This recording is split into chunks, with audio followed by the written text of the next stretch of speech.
Hello बच्चों, स्वागत है आपका हमारे YouTube channel online classes bye SL Jat. आज की जो हमारी क्लास है वह है कार्य पुस्तिका गणित कक्षा 5 के अंतर्गत कार्यपत्रक 18 जो पेज नंबर 18 पर है। चलिए हम इसे हल करते हैं। विद्यार्थी का नाम, सभी विद्यार्थी यहाँ पर अपना अपना नाम लिखेंगे। दिनांक, सभी विद्यार्थी आज की दिनांक यहाँ पर लिखेंगे। इस कार्यपत्रक 18 के अंतर्गत अधिगम क्षेत्र संक्रियाओं की समझ, जिसमें हम जोड़ घटाव के सवाल हल कर रहे थे, इसके अंतर्गत अधिगम बिंदु जोड़ घटाव के इबारती प्रश्नों को समझकर हल कर पाना। आज की क्लास में हम जोड़ घटाव के इबारती प्रश्नों को समझकर हल कर पाना इसके बारे में अध्ययन करेंगे, इसका अभ्यास करेंगे। चलिए शुरुआत करते हैं।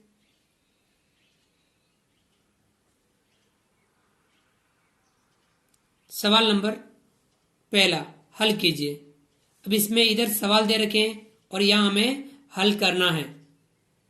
पहले में जो पहला सवाल है इसे हमें हल करना है। ये इबारती प्रश्न है। इसमें हमें सबसे पहले ध्यान ये रखना है कि सवाल को ध्यान से पढ़ना है और सवाल को ध्यान से समझना है, फिर उसके बाद में उसको हल करना है। पहला, रमेश के खाते में 7,438 रुपये हैं। उसने इनमें से 2,850 रुपये निकाल लिए, तो बताओ अब रमेश के खाते में कितने रुपए बचे। रमेश के खाते में 7,438 रुपये हैं। उसने इनमें से यानी 7,438 रुपये में से 2,850 रुपये निकाल लिए, तो बताओ अब रमेश के खाते में कितने रुपए बचे। पहले इतने थे, इतने निकाल लिए, कितने बचेंगे, इसके लिए क्या करेंगे, घटाव करेंगे। सबसे पहले लिखेंगे हम 7,438 रुपये। ये क्या थे, खाते में थे। निकाले कितने, 2,850 रुपये। हम लिखेंगे ये 4 अंक, ऊपर भी 4 अंक है, तो हम लिखेंगे 0, 5, 8 और 2, 2,850 रुपये। ये क्या किया, उसने निकाल लिया था। इसे हम क्या करेंगे, घटाएंगे।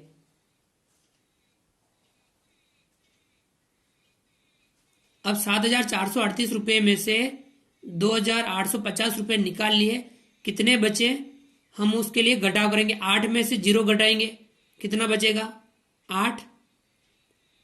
3 में से 5 घटाएंगे, नहीं घटे, तब हम क्या करेंगे, यहां से हम 1 इधर लेंगे। ये सैकड़ा, सैकड़ा से हम दाई में 1 लेंगे। सैकड़ा 4 है, 4 में से 1 उधर लेंगे, तो इधर कितने बचेंगे, 3। और इधर 1 सैकड़ा इधर आने पर 10 दाई, 10 दाई और 3 दाई, कितना हो गया, 13 दाई। अब 13 में से 5 घटाएंगे, 13 में से 5 घटाएंगे, तो कितना बचेगा, 8। 13 में से 5 घटाएंगे, कितना बचेगा, 8 बचेगा।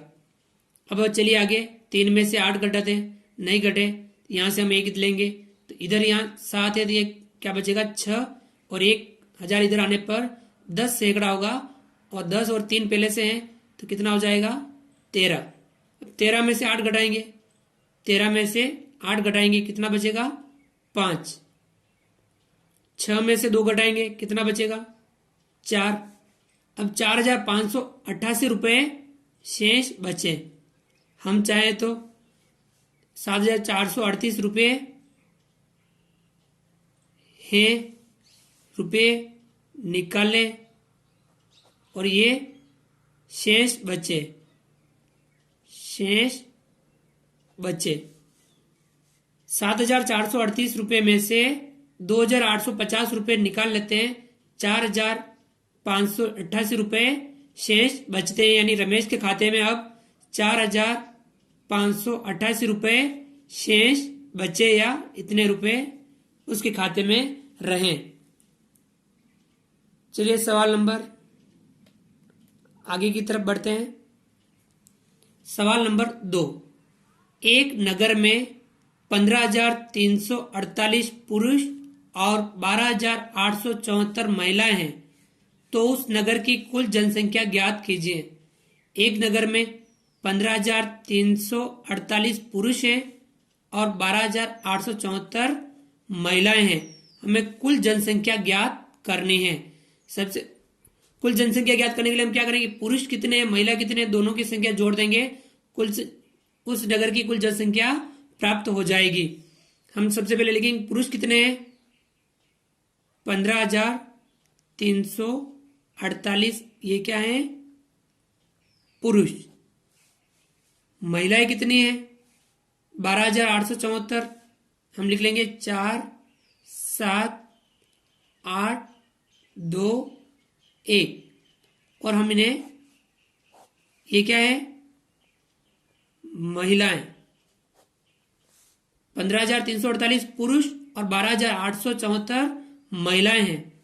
कुल जनसंख्या ज्ञात करनी है तो दोनों को हम क्या कर रहे हैं जोड़ रहे हैं, या जोड़ का चिन्ह हमने लगा दिया। चलिए जोड़ लेते हैं।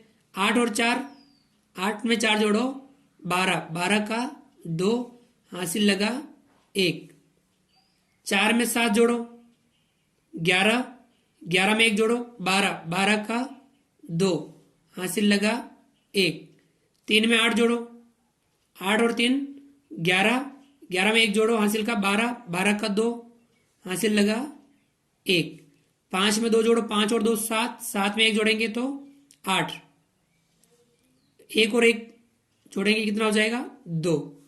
इस प्रकार से 28,222 कुल जनसंख्या हो गई। कुल जनसंख्या हम यहां लिख देंगे कुल जनसंख्या। 15,348 पुरुष थे और 12,874 महिलाएं थी, दोनों की जोड़ की 28,222 कुल जनसंख्या उस नगर की हो गई।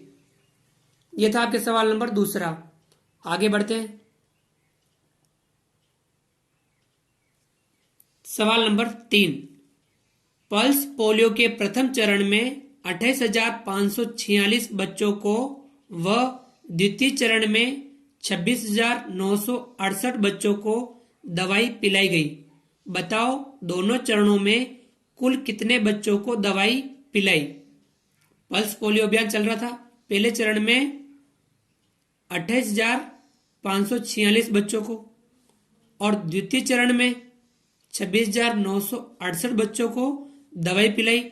दोनों चरणों में कुल कितने बच्चों को दवाई पिलाई, तो हम यहां क्या करेंगे, पहले चरण में कितने पिलाई दूसरे चरण में कितनों बच्चों को पिलाई, दोनों की जोड़ कर लेंगे। चलिए हल करते हैं। सबसे पहले हम लिखेंगे पहले चरण वाले 28,546 बच्चे किसमें थे, प्रथम चरण। प्रथम चरण में 28,546 बच्चे, द्वितीय चरण में 26,968, हम लिख लेंगे 8 6 9 6 2, 26,968 बच्चे। कौन से चरण में, द्वितीय चरण में। दोनों चरण हो गए। दोनों चरणों के बच्चों की यदि हम जोड़ करेंगे तो कुल बच्चे आ जाएंगे जिनको दोनों चरणों में दवाई पिलाई।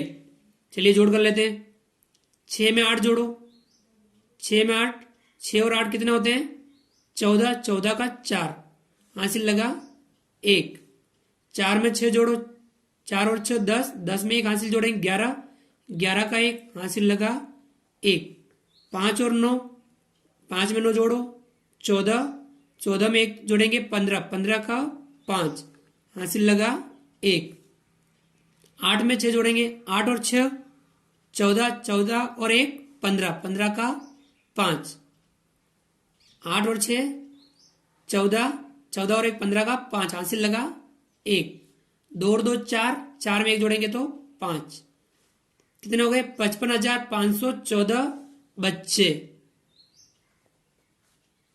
कुल बच्चे कितने हो गए, दोनों चरणों फर्स्ट प्लस सेकंड दोनों की अगर आपने जोड़ की 28,546 प्लस 26,968 दोनों को जोड़ा 55,514 कुल बच्चे हो गए जिन्हें दोनों चरणों में दवाई पिलाई। ये था आपके सवाल नंबर 3। आगे बढ़ते हैं।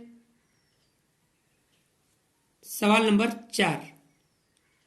मोहन के पास ये कितना है, 7040, 7040 रुपये हैं। इनमें से उसने 3504, 3504 रुपये का सामान खरीद लिया। तो बताओ अब मोहन के पास कितने रुपए बचे। मोहन के पास कितने रुपए थे, 7040 रुपये थे। उसने सामान खरीदा 3504 रुपये का। अब बताओ मोहन के पास कितने रुपए बचे। पहले कितने थे, उसमें से उसने कितने की खरीदारी की घटा लेंगे, तो अब उसके पास कितने रुपए बचे यह आ जाएगा। चलिए हल करते हैं। सबसे पहले लिखते हैं 7040, 7040 रुपये। इतने रुपए थे, सामान खरीदा 3504, तो हम लिख देते हैं 4053, 3504 रुपये उसने सामान खरीदा। ये हम क्या कर देंगे, घटा देंगे। अब उस मोहन के पास कितने रुपए बचे प्राप्त हो जाएंगे। चलिए घटाते हैं। 0 में से 4 घटाएंगे, नहीं घटता है तो हम यहां से लेंगे, 4 में से 1 इधर लेंगे तो यहां बचेगा 3, और 1 यहां इकाई में जाने पर बचेगा 10, 10 में 0 जोड़ेंगे तो 10। 10 में से 4 घटाएंगे, 10 में से 4 घटाएंगे कितना बचेगा, 6। 10 में से 4 घटाने पर बचा 6। 3 में से 0 घटाएंगे, बचेगा 3। 0 में से 5 नहीं घटे, यहां से लेंगे, यहां 7, 7 में से 1 उधर लेंगे, यहां बचेंगे आपके 6, और 1 इधर गया तो आपके यहां हो गए 0 पहले से था, और यहां 10 सैकड़ा और 0, यानी कितना हो जाएगा 10। 10 में से 5 घटा देंगे, बचेगा 5। 10 में से 5 घटाएंगे, बचेगा 5, और 6 में से 3 घटाएंगे, बचेगा 3। अब उसके पास जो रुपये बचे, कितने बचे, 3536 रुपये बचे। मोहन के पास 7040 रुपये थे, उसमें से सामान खरीदा 3504 रुपये का सामान खरीद लिया, तो बचे कितने, 3536 रुपये उसके पास शेष बचे। ये था आपके सवाल नंबर 4। आगे बढ़ते हैं। सवाल नंबर 5। सुशीला बाजार से एक अलमारी 6550 रुपये में एवं एक कूलर 2765 रुपये में खरीदती है। तो बताओ उसने कुल कितने रुपए खर्च किए। सुशीला बाजार से एक अलमारी खरीदती है, कितने रुपए की खरीदती है, 6550 रुपये की, और एक कूलर कितने रुपए में, 2765 रुपये में खरीदती है। बताओ उसने कुल कितने रुपए खर्च किए। अलमारी खरीदी और कूलर खरीदा। अलमारी कितने की खरीदी, कूलर कितने खरीदा, दोनों की यदि जोड़ कर लेंगे कुल रुपए कितने खर्च किए ये हमें प्राप्त हो जाएंगे। चलिए हल करते हैं। सबसे पहले अलमारी खरीदी कितने रुपए की, 6550, हम लिख लेते हैं 6550 रुपये क्या खरीदी, अलमारी। 6550 रुपये की उसने अलमारी खरीदी, और 2765 हम लिख लेते हैं 5, 6, 7 और 2, 2765 रुपये में क्या खरीदा, कूलर। तो हम लिख लेंगे यहां कूलर। कुल कितने खर्च किए, तो हम क्या करेंगे यहाँ पे जोड़ करेंगे, जोड़ कर लेते हैं। 0 में 5 जोड़ेंगे तो कितना होगा 5, 5 में 6 जोड़ेंगे, 5 और 6 कितना हुआ 11, 11 का 1 हासिल लगा 1। 5 और 7, 5 में 7 जोड़ो 12, 12 और 1 हासिल का 13, 13 का 3 हासिल लगा 1। 6 और 2 8, 8 और 1 9 रुपये कुल खर्च। ये क्या है कुल खर्च कितने रुपए आ गए? 9,315 रुपए कुल खर्च हो गए। 6,550 रुपए की अलमारी, 2,765 रुपए का कूलर खरीदा, तो दोनों खर्च मिला के कितना हुआ? 9,315 रुपए कुल खर्च सुशीला ने कर दिए। तो इस प्रकार से हमने सवाल नंबर 5 को हल किया। तो विद्यार्थियों, आज की क्लास में हमने कार्यपत्रक 18 को हल किया। आप हमारे इस वीडियो को लाइक कीजिए, हमारे YouTube channel online classes bye SL Jat को सब्सक्राइब कीजिए, बेल आइकन ऑल नोटिफिकेशन के लिए दबाइए तथा हमारे वीडियो अधिक से अधिक लोगों तक, मित्रों तक, दोस्तों तक, साथियों तक शेयर जरूर कीजिए। हम मिलते हैं अगले वीडियो में, लेके आएंगे कुछ बेहतर, कुछ नया। तब तक के लिए थैंक यू, धन्यवाद, जय हिंद, जय भारत।